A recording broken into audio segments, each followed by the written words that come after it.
A Folha de São Paulo noticiou nessa semana que está sendo articulada uma paralisação de entregadores, tanto pessoas que fazem entregas com auxílio de motocicletas, como também com auxílio de bicicletas, são entregadores autônomos. Essa paralisação aconteceria no próximo dia 25 de janeiro. Para falar sobre o assunto, a gente convidou aqui para o Nova Manhã São Paulo o Ralph MT. Ele é entregador, é youtuber também, passa pelo YouTube uma série de orientações e de opiniões a respeito da profissão. Ralph, bom dia, obrigado por estar aqui com a gente.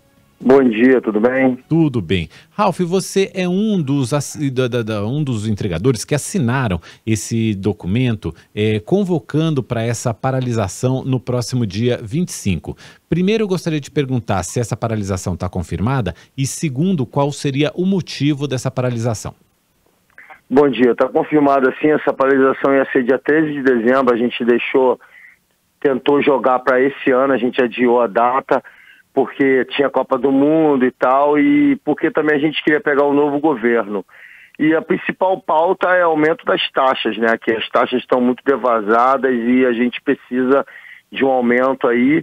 E também, caso venha uma possível regulamentação que foi anunciada até para esse novo governo, que eles escutem a nossa voz, que não seja feita por eles ou até pelos aplicativos. Tem que ouvir a classe. Que taxas são essas, Ralph? A maioria dos aplicativos paga em torno aí de R$6. Tem aplicativo que paga R$4 na taxa mínima, né? E, exemplo, 2013, para subir numa moto, uma taxa era R$10, e hoje em dia é 6. Então, o valor não está compatível com a nossa atualidade, né? É a taxa de entrega, né? A taxa por entrega, é isso? É a taxa mínima da entrega. Entendi. Então, muito baixa. Uma das reivindicações seria o aumento dessa taxa. E como é que está a conversa de vocês com os aplicativos em relação às taxas? Existe alguma negociação já em curso? Existe recente, do ano passado, só um aplicativo abriu porta para uma conversa direta, e eu não sei se pode falar o nome aqui, mas a gente tenta, mas assim, aumentou muito pouco, a gente também busca um reajuste anual, não existe regras, então os aplicativos fazem o que querem. Qual foi o aplicativo? Foi o iFood, que deu um espaço para a gente conversar, mas mesmo assim... a gente não consegue realmente tudo que a gente quer. A gente conseguiu o aumento, eles deram o aumento, mas é muito baixo e ainda não está compatível com a inflação, ou nem chega próximo, né? Está muito baixo o valor. Esse movimento, ele integra vários tipos de entregadores, só os motoboys, só aqueles que trabalham sobre motos, ou aqueles de bicicleta também. E gostaria de saber, então, vocês exigem, só para esclarecer, vocês exigem ou pedem que haja uma regulamentação nacional com um piso dessa taxa, é isso? Com um mínimo aceitável para as empresas pagarem essa taxa de entrega. O nosso break é nacional, inclui qualquer tipo de entregador, de bicicleta, a pé, de patinete, de carro, motoboy.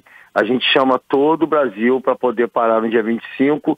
E assim, caso venha uma regulamentação, tem que ser ouvida a classe. Não pode. No ano passado, houve algumas mobilizações de regulamentação, mas nenhum motoboy ou entregador no meio, ou motorista Uber e 99 também, porque essa regulamentação seria para toda a classe ali de aplicativo. Tem que ouvir a gente. Se tiver que vir alguma regulamentação, a classe tem que estar no meio, tem que ser ouvida. Ralph, a gente sabe que a classe dos entregadores, ela tem diferentes lideranças, ela não tem assim uma liderança unificada. Como fazer para que nessa negociação, para que a classe seja de fato ouvida, com quem que as autoridades e também os aplicativos, todos que vão estar envolvidos aí nessa tentativa de regulamentação, como fazer para que a maior parte dos entregadores e a maior parte dos trabalhadores por aplicativos seja de fato escutada? Essa realmente é uma pergunta ótima. Eu considero que os representantes legais são associações e sindicatos. São as primeiras pessoas que têm que estar envolvidas. E as associações e sindicatos de repente indicam mais pessoas. Não dá para me dizer aqui quem teria que ser ouvido, se teria que ser eu, fulano, ciclano. Isso realmente é uma tarefa bem difícil por ser uma classe bem ampla. Então, tem lideranças em vários estados, associações de vários estados. Isso aí tem que ser um trabalho que consiga ter a percepção de quem está na luta há algum tempo, de quem realmente tem proposta boa, de quem realmente entende do assunto, entendeu? Eu acho que essa teria que ser a procura. E na sua opinião, Ralf, daquilo que é a sua experiência e também daquilo que você ouve outros entregadores comentando, o que seria interessante estar dentro de uma regulamentação?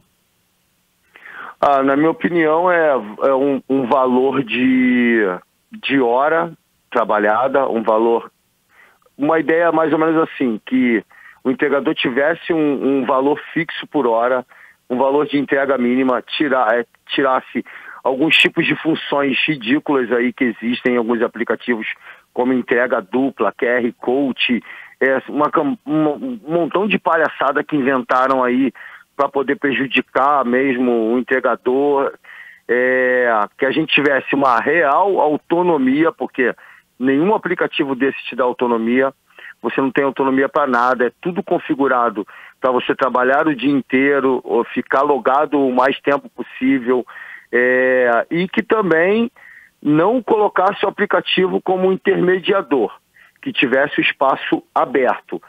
Se tem sistema CLT, que possa ele buscar na justiça o seu tempo, os seus direitos.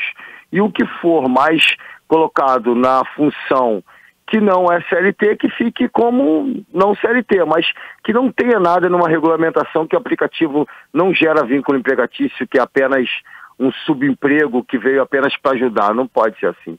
Na minha opinião, né? Eu não sou um representante legal, mas é mais ou menos o meu pensamento. Existem sindicatos hoje que representam esses profissionais, ô Ralf? Olha, existem associações, existem várias. Aí em São Paulo tem uma bem forte, que é a MABR. Existe o Sindimop, que fala também pela classe, não dá para negar. São sindicatos de motoboys. Existem outras associações pelo Brasil. Existem alguns sindicatos que são associações e por aí vai. São vários. E quantas empresas hoje, em média, um entregador pode trabalhar? Para quantas empresas hoje? Quantas ele puder, quantas tiver para fazer cadastro. Se tiver 20 para fazer cadastro, tem como fazer nas 20. Mas existem 20? Você não tem ideia mesmo, assim, em média, por exemplo, tem quantas? Deve passar de 20, eu tenho cadastro aqui umas 15, aproximadamente. Porque não são só restaurantes, é isso? Tem outros tipos de entregas? Tem outros aplicativos pequenos, tem uns que foram feitos há pouco tempo, tem uns que entregam, que fazem um serviço mais parecido com os Correios, outros fazem delivery, tem muitos aplicativos. E Ralf, quanto mais ou menos, em média, assim, um entregador consegue tirar por mês? Bom, antes da pandemia, a média do entregador já era precarizado, só que não tinha a percepção correta.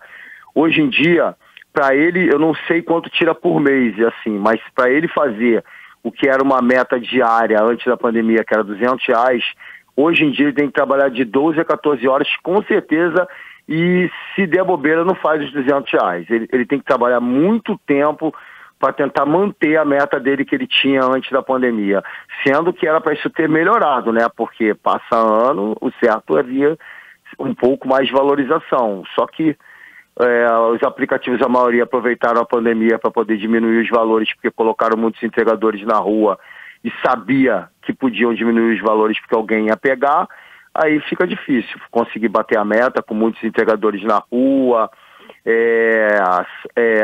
os aplicativos diminuindo os valores das entregas de propósito, tudo com estratégia, aí fica muito complicado conseguir fazer um dinheiro legal. Ralf. Hoje em dia, se demora, a maioria dos entregadores ou pagam para trabalhar ou trabalham para apenas sobreviver, mais nada.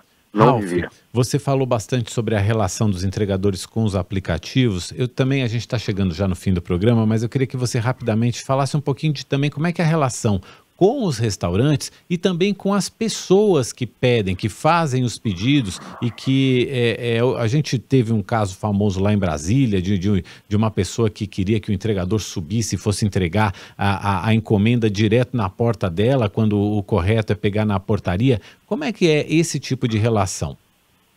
Bom, a relação na pandemia foi ótima, né? O motoboy virou herói. E hoje em dia o motoboy virou vilão. Há muitos casos, depois que o iFood publicou que o entregador não tem obrigação de subir, é um bom senso, começou a ter muita confusão, porque a galera tirou print e está mostrando para os clientes. Eu estou agora com um vídeo aqui do que aconteceu ontem em Fortaleza, de um cliente que puxou arma para o entregador. Nossa. Porque ele não quis subir. Quando ele decidiu subir, o cara estava com raiva. E assim, com os restaurantes, a relação com o cliente está um pouco complicada. Com os restaurantes, depende do estabelecimento. Sempre foi muito complicado usar um banheiro, poder ir dentro do restaurante, pedir uma água. A maioria dos restaurantes não tratam o entregador com respeito, sendo que ele está ali para ajudar, né? Levar a entrega. Então, acho que o pessoal tinha que rever isso aí. Respeito é importante para todo mundo, né? Todos devem ser respeitados. Ralph, eu te agradeço muito por estar aqui com a gente, por nos prestar esses esclarecimentos. Volte sempre aqui ao Nova Manhã. Obrigado por hoje. Precisar é só chamar. Muito obrigado. Valeu.